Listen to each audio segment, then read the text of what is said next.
नमस्कार न्यूज़रूम को स्वागत करुच्ची मु तपन वर्तमान गोटे बड़ खबर आसी पहुँचुची जे विधानसभा उठी निलंबित आईपीएस ऑफिसर पंडित राजेश उत्तम राव को कथा आपनकर मन थी 27 तारिख दिन गोटे खबर आसी पहुँची जे आईपीएस अधिकारी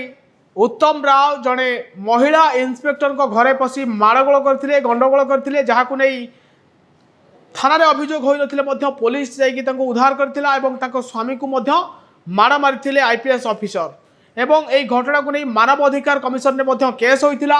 एवं परवर्ती पर्यायर महिला स्वामी किंबा जे महिला आईएएस पक्षर कौन एफआईआर करा किंतु जेतेबेले मुख्यमंत्री मोहन चरण माझी दिल्ली रू फेरी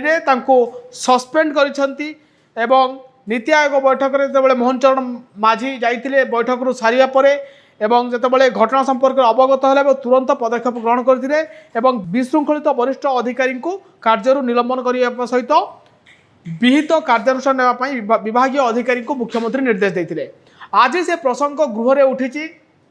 कांग्रेस जो विधायक अच्छा रामचंद्र काडम से ए प्रसंग उठाई कहते कहीं एपर्यंत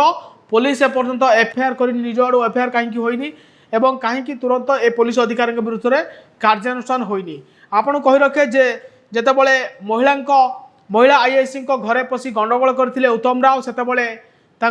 स्वामी आसी पहुँची स्वामी उद्धार करने को चेष्टा करते से समय स्वामी को मारपिट करते परवर्ती पर्यायर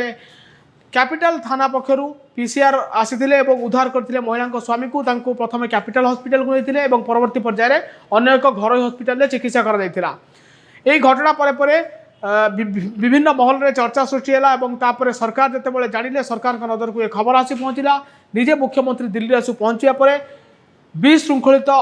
अधिकारी विरोध में कार्यानुष्ठान नहीं किंतु नारे एपर्यंत एफआईआर कहीं होनी बोली गृह में आज कांग्रेस ए प्रसंग उठाई।